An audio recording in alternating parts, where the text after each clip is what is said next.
Good afternoon to you. Mark Sutton with HurricaneTrack.com here. Time for the Hurricane Outlook and Discussion. It's Monday, the 18th day of October, 2021. Back in the office after a challenging time down in Mexico. Going to talk about that real quick, and then we're going to move on. As I was traveling to Mazatlan on Tuesday evening, going down for Hurricane Pamela there, I got word that my mother passed away. And as you can imagine, it's like a gut punch. If any of you have ever lost a loved one, you know how that can be. And on top of that, trying to work the hurricane field mission. I will say, I have had tremendous support from Brent and Judith, who were there with me at the time, really helping out. Another couple things to say about Mexico. We didn't run into any vicious cartel, no bandits. The water wasn't nasty. It was a great time, despite the tragic event that I was dealing with the loss of my mother. Everything else worked great. In fact, Pamela was not nearly as impactful as it could have been, and because of how beautiful Mazatlan and the Mexican coast is, that's a good thing. You know, the intensity was definitely in question all along our couple of days of traveling down there. Several other chasers went. You know that. Josh Morgerman was there. I was there. Gentleman, I think his name Saz. I met him at the airport, actually in Dallas, coming through customs very briefly. And there were a few others. You know, people make the effort to go down. They have different interests and reasons for being there. You know why I go, why I do what I do. And we did. We were able to stream live video. We were able to capture some pressure data and experience the region, talk to the people, get to know the area, and take it all in. It's more than just the highlight reel. You know, show me the eye candy. I know a lot of people want to see that. And we had a little bit, you know, but all in all, I'm very glad I went. You know, we're all going to lose our parents at some time or another. It's never easy. And we had to deal with it. And I have dealt with it. I've got great support from family, from friends, from you folks. And we move on. You know, people are never truly gone as long as you remember them. And my mother certainly gave me a lot and has helped to make me who I am today. So I'm back. It's good to be back. It's good to talk to you all again. So let's move forward, shall we? That's what my mom would want me to do. And so let's do just that.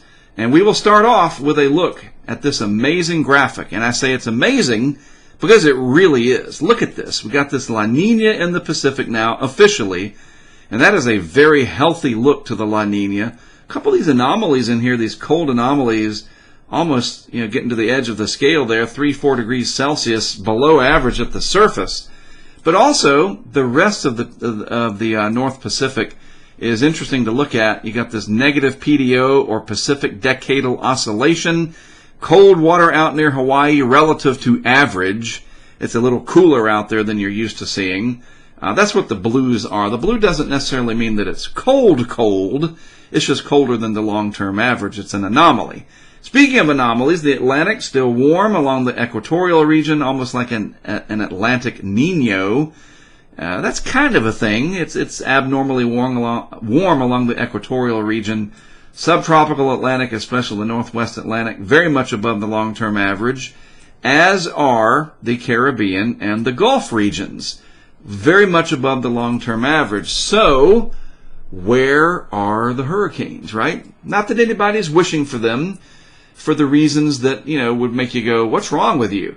We are interested in when they happen. And when they don't happen, and they should happen, we want to know, why aren't they happening? Well, we will talk about that as best I can as we move forward. First of all, if I were to take a slice right through here in the vertical, this is what it would look like. That's a pretty good segue, isn't it?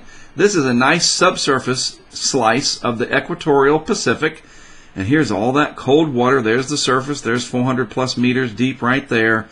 This is the eastern part of the Pacific. This is the western part. And this is that La Nina down at the subsurface. This will hold on probably for several months. And this is going to shape global weather patterns. And eventually we're going to have to see how this shapes up and where it stands as we get into next year's hurricane season. Many months away. But we still have 13 days left in this month, plus all of November. It's not over till it's over. And that's why we're here, at least part of it anyway. All right, so actual temperatures in the Gulf of Mexico. You might look at this and think, oh, look at all those blues up there. It must be cool now. Well, no, that's just the color scale. We're still talking 26, 27 Celsius And that's 80, 81 Fahrenheit. I'll take that. That's great. I would jump in that kind of warm water, especially considering it's getting chilly here in Wilmington, North Carolina, where I am. But really, the rest of the Gulf, the shelf water up here is cooler, 26, 27 Celsius. Everything else, 28, 29. Bottom line is the Gulf is still plenty warm. Didn't mean to go full screen there. A little bit too big. The Gulf is still plenty warm for tropical activity if, and that's a big if, and probably a little if by now, honestly, there's a lot of energy there. And if the energy doesn't get bled off by hurricanes, it could spell a prolonged severe weather season. We've already seen that recently with 2 events in the nation's midsection, Oklahoma, Texas, and vicinity, because warm water is another way of looking at a lot of energy. All that warm water holds all that energy stored from the sun, and so it's got to go somewhere. So we may have some pretty big storms. And then that goes into next year's severe weather season. Again, these are things that are months away, but we have to start thinking about that kind of thing. If the hurricanes aren't going to dissipate the heat, something will eventually. And it's interesting to note, too, even though you don't see sea surface temperatures on this map, these are the Great Lakes up here, all through here. Those are also running above normal, and it's been very warm in the east in October, and that might make for a very busy lake effect season. We'll have to wait and see. It's something I would be keenly interested in, especially off of Lake Ontario into the Tug Hill region up here, or maybe farther south and west near Buffalo or Syracuse. You never know. I did go up this area in early 2020. Story for another day. But yes, I am very interested in the lake effect machine, which may be amped up this year because the water temperatures up there are also warmer than average. Off the east coast of mid-Atlantic, this is your area where the waters are still warm enough for hurricanes. So it's getting eroded away. But again, nothing has come through to really knock this down. We do have that cold front that came through, and that's going to bring the temperatures down, marginally over the next few days for sure. But it's nor'easter season as well, or at least once we get into late October into November and beyond, we might have some strong coastal runners, as we call them, these big nor'easters, the Miller A, the Miller B storms, whatever. That's all winter weather. We're getting there. Point is, we still have all this warm water sitting out there that hasn't been tapped. And again, I keep teasing it. We'll look at it a little bit as to why in just a moment. First, nothing over the next 5 days in the Atlantic. That's great news. In the Eastern Pacific, it's like, wait a minute, you're showing stuff from a week ago. You didn't refresh your browser. Nope, this is this week. And yes, another system, despite the La Nina.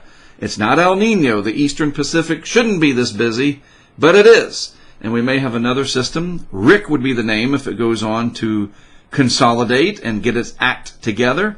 And yes, it is in the same general area where Pamela got its start. So you folks up here in the same areas that Pamela impacted, just keep your eyes out. I don't know what's going to happen yet. Some of the models bring it far up here. Some are closer in towards Mexico early. You know how it goes, especially in October. You never know what you're going to get. There's a lot of dynamics now that make forecasting a lot more tricky. But we've got to keep both eyes on it down there. Now that I have been to the region, at least Puerto Vallarta, up to Mazatlan, and I know the area better, I know some of the people, and I get an appreciation for it, hurricanes out this way are going to have a little bit of a more special place in my heart, if you will. I'm serious. I will empathize with what people deal with down there better because I experienced it myself, even if it was only a sheared, disheveled Pamela. It counts, okay? I'm glad I went. I learned a lot. And so I've got you folks down here on my radar. Literally, I'll be watching out for you, all right? So we'll see how this develops over the next few days. Looking at the satellite animation this afternoon, there's the impulse that'll eventually maybe possibly become Rick. Nothing to speak of in the Atlantic down here. Everything's just kind of really dominated by strong upper-level winds for the most part. A few impulses here, weak tropical wave there maybe, some cloudiness and showers, not very well organized south of 10 latitude. But that's about it. Everything else is mid-latitude based. There's a storm system here, storm system way up here with the cold air advecting or moving horizontally off the North American continent out over the Atlantic. And then there's this, and I'll show you more of this coming up you folks in California, I've got some good news for you. And just remember, if you're new, maybe you hadn't heard this ever, but if you have and I forgot about that. I cover every kind of big-time weather event, not just hurricanes.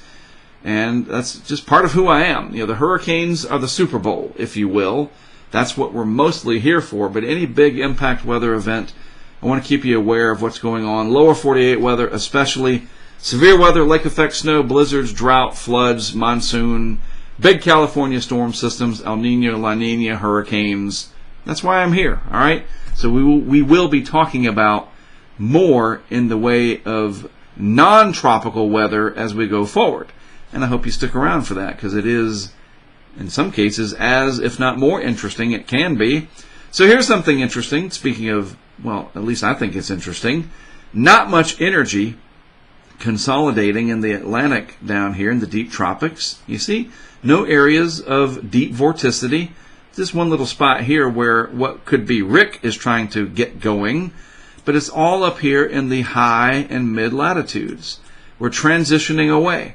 The energy is stored down here in the ocean, but it's not bundling in tropical cyclones. Instead, we're getting temperature contrast, baroclinic energy, in the northern latitudes with big mid-latitude storm systems. So I just think that's neat. We're transitioning away from deep tropical stuff and more mid-latitude activity.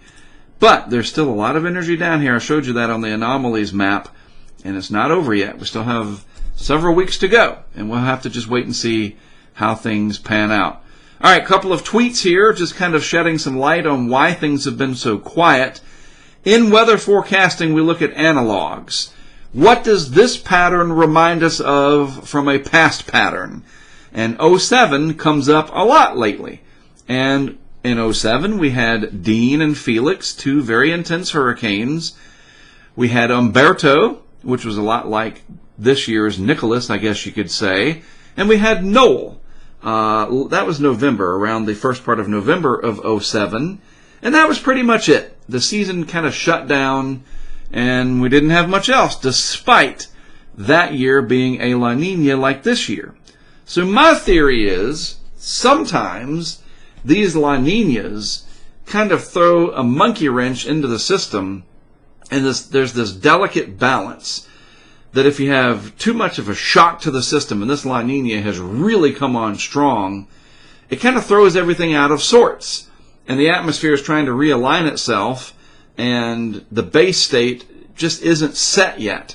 And I don't know, it's hard to explain that, but 07 was a pretty significant La Nina, and it looked like it could be a very big season, and we had Dean and Felix, and certainly those were big deals for Central America, but that was pretty much it. And then in 08, we transitioned towards more warm neutral in the Pacific. The Atlantic was, not too warm, not too cold, and we had a really big landfall season in 08. So, will 2022 follow suit? The pattern sort of gets established, and then later on you see the results of it. We'll see. I'm just spitballing here. Bottom line is, it's a funky pattern. It resembles most 2007 in terms of the upper air pattern. And you can see that tweet here, an additional tweet. And I don't know how you pronounce this name, so I'm just going to show it to you. Would you say that Denny or Denny? I don't think it's Denny. But anyway, this is who tweeted this. A professional chef, by the way, which I think's awesome, who also enjoys tracking hurricanes during the hurricane season. So, this person knows what they're looking for, and I like that. Social media is not completely full of misfits. You occasionally find some jewels out there. So I wanted to point this out. I thought this was a very relevant tweet. This is the current pattern. If we look back, let me get a color here, a little pop for us. So she's used black. So this is the 15th of September through the 14th of October of this year, and the average pattern at 200 millibars.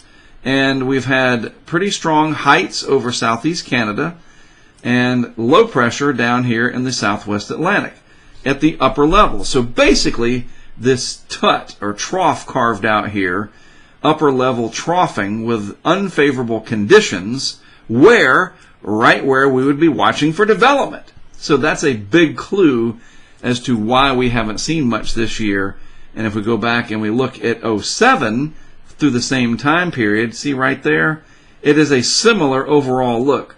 Positive heights in the Southeast Canada region with generally negative heights down over the Atlantic. And it just has made that time period unfavorable with dry air, sinking air, and wind shear. And we can see this further talked about on Storm 2K. I thought this was an interesting area in the thread here, the discussion about global model runs through the next 2 weeks. Different people talk about different things. And this really struck me that, they were talking about some of these ensemble runs, and that the runs that they were looking at takes us out through the 1st of November.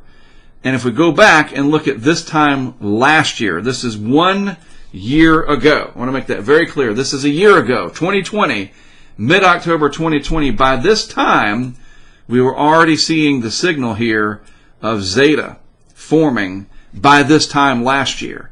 And we're not seeing anything in the ensemble guidance this year. So just going back to last year, this is the ensemble prediction system from the Euro at about this same period last year. And there was the signal for what would become Zeta already showing up mid-October of last year. The GEFS, or the ensemble forecast system, was also indicating that as well. And it's like, yeah, if the ensembles are all crickets, then it's crickets. Well, that's what's going to be served, honestly, Is it possible something pops up without any model support? I guess. But I can't remember in modern times a significant event that went undetected. Some of the guidance is going to eventually catch it. And this is what the signal looked like a year ago. And again, this is the benefit of sites like Storm 2K, where you aggregate very smart people, and you can follow what they say, and they look back at things and they see what's going on out there. Kind of like what I was showing you here on Twitter. Andy, a professional meteorologist, and then Denny, or however you say that name, the chef. Presume this is Florida? I can't tell. Presumably in Florida. I don't know, maybe not. But some smart people out there. You just got to know who to look for. All right, so moving on ahead. As I showed you, the ensemble's not really showing much. Well, what about the operational? Let's just slide this through. You can see down in the southeastern Pacific what obviously develops there. But elsewhere, it's just pretty much straight trade winds through the Caribbean here. No areas of vorticity consolidating like what we're seeing in the southeastern Pacific. That goes on to develop and makes landfall, presumably as a hurricane, but who knows? After Pamela and I got burned on the GFS there, I don't know. But over the next 5 days, the Atlantic's quiet, and you can really extrapolate that out to the next 6 days and 7 days. Very, very quiet over the Atlantic. Pretty strong ridging here. There's the outline of the ridge right there. Pumping in more moisture. Dew points are going to rise again. All that warm water still sitting there, so the severe weather season could get interesting as, and I'm going to show you, stuff starts crashing in from the Pacific. So this is just one more point here. Yes, we're here mostly for where's the hurricanes? I get it. But the energy source for those hurricanes affects lower 48 weather more than you realize. And all that warm water is still sitting there for something to tap into. And that's what I'm going to show you going forward. All right? Please keep that in mind. So let's switch. Let's look real quick at the Pacific. There's that system that gets going south of Central America, comes inland over south central Mexico. That's the GFS. Let's just real quickly switch this over to the Euro, since enough frames of that have rendered out during my organization and presentation this afternoon. The Euro showing a swing out to the west and then up near Puerto Vallarta. All right, well, maybe I should have just stayed. I mean, this is like really repeating the pattern. Look at that. It goes right in. Puerto Vallarta is about right there. That's about 9 days out. So we'll see. Bottom line, again, you folks down here in Mexico, you're going to want to keep your eyes peeled. Maybe you get lucky again and it's not as big of an event that whatever, but what if it isn't? What if it's very strong? A late October intense hurricane is possible in this area. So we've got to watch this closely, and I'll help you do so. All right, this is interesting too. Lower 48 weather for you folks in California. That's a big state. A lot of people live there. You've been in a drought, wildfires dominating the headlines. It's been bad. I got good news. The change is coming that will bring, over the next week, lots of storminess. Look, there's 1, 2, and then a third one, and then a fourth. That's a big one right there, about a week out. Hopefully. This is where you root for the bad weather. Hopefully this comes to fruition for the moisture. Now look, there's going to be hazards with this. Flooding, burn scar flooding, you name it. High elevation, wet snows, because it's not quite winter yet. Snow elevations are still pretty high, snow levels. But this is a really, really good sign for the people out there, for the economy, for the overall well-being of the country. You can't have dryness and fires and just, the lack of water. That's a really big deal. And so this is good to see. It's a positive when you have bad weather coming in this situation. So over the next week or so, a progression of Pacific storms will be coming into the west, it looks like. And it's possible, as I just widen this out to the Kona shot, as we call it, it's possible eventually that one of these systems, get my gigabit AT&T to catch up here, that one of these systems could bring some severe weather to the nation's midsection down here. It doesn't show up yet, but with that return flow and the active pattern, one of these systems could eventually bring in, there's some heavy rain showing up maybe down in Texas. Point is, we got to watch that. With the Gulf as warm as it is, and these storm systems sliding in, we have to watch for these upper level systems that eject out and maybe connect here and create more severe weather like what we saw last week when I was down and going to Mexico and so forth. All right? All right. That's the world of weather for you. Interesting, even in the lack of hurricane activity. Don't forget, we're on Twitter and Facebook and YouTube. If you're watching, you are watching already on YouTube. Subscribe, like, share, grow this as big as we can get it. I love what I do. It's great to have you. And you can help shape the future of this. We're also crowdfunded through Patreon, a wonderful community of like-minded people that help to grow this project with not only the funding, money is what makes the world go round, yes, but the ideas, the innovation, and even the hands-on help. Brent, I keep mentioning him. He is one of our patrons, and he actually comes and helps out in person to help a lot of this stuff happen in the field. All right, well, again, it's good to be back. I appreciate all of the well wishes from everybody that had already known about what happened with my mother. It's great to have you on your side of the screen wishing me the best, my family the best, etc. Life is short, life is fragile. We get through it the best we can. When we lose loved ones, it's hard, but we move on, try to remember the good times, and we go forward as best we can. At least in my situation, I can speak personally. That is what my mother would want me to do, and that's what I'm doing today. Great to be back. Great to have you all there. Thanks for listening. I am Mark Sudduth, HurricaneTrack.com. I'll be back with more for you tomorrow.